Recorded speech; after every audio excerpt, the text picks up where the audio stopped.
And welcome back to Marriage Beyond the Veil.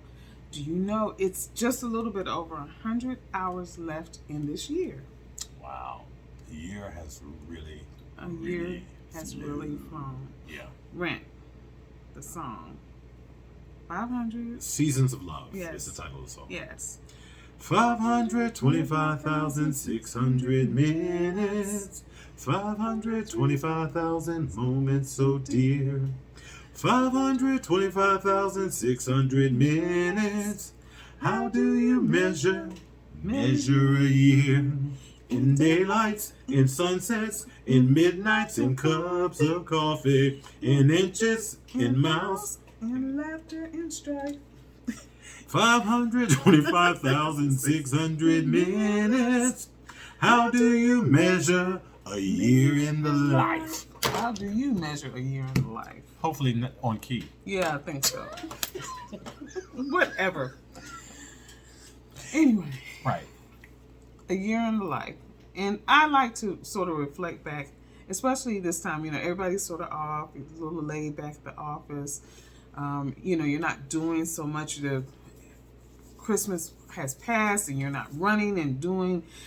But people are getting prepared for New Year's and whatever celebrations and worship experiences they may be anticipating. But how do you measure a year? I mean, do you look back on last year? And I like to look back and see the things that we've done correctly, things that we've done well, things that we should have done that maybe we missed doing. Was there an experience that I wanted to have that we didn't, get to last year? Did I miss calling and checking in on somebody? There's so many different things that I like to sort of reflect on this time of year. Well, for years, I would take my spiritual retreat towards the end of the year. Go hang out with the monks in the monastery. And it was a time for me for reflection. Also, rejuvenation. And preparing for the new year. And so, I do agree that it's always great to reflect upon what was accomplished as opposed to, what goals and objectives you may have had. Those things that you did well, those things that you didn't do so well, what can be learned, and not to take last year's baggage into a new year, but, make peace with, what was and what is. I love that. Make peace with it. Yeah, absolutely. I like that. I really do like that. And I think that's a good way to sort of go into the new year. I've made peace with what I accomplished, what I didn't accomplish, what happened, what didn't happen, and moving into this next year. Well, see, and I mentioned 2 R's, reflection and then, rejuvenation, right? Getting re-energized. Yeah. But reconciliation. Oh, nice. So 3 R's.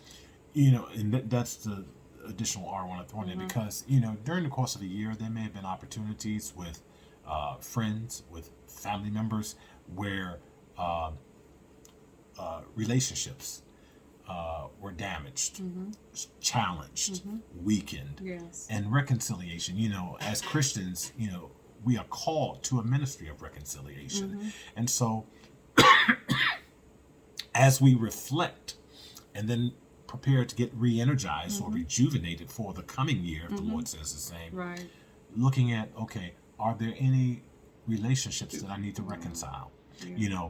What kinds of issues and challenges do we need to resolve? And that's part of not taking last year's baggage into a new year. I was going to say, don't take that baggage. Travel light. If the Lord gives us the opportunity, the privilege to try, to go into a brand new year, let's leave the old stuff behind. Right. So as we're headed towards being able to celebrate a happy new year, begin to reflect upon those situations, those circumstances where you either have grown so can make different and better choices or are growing. But if you haven't grown or you're not growing, ask yourself why. Why?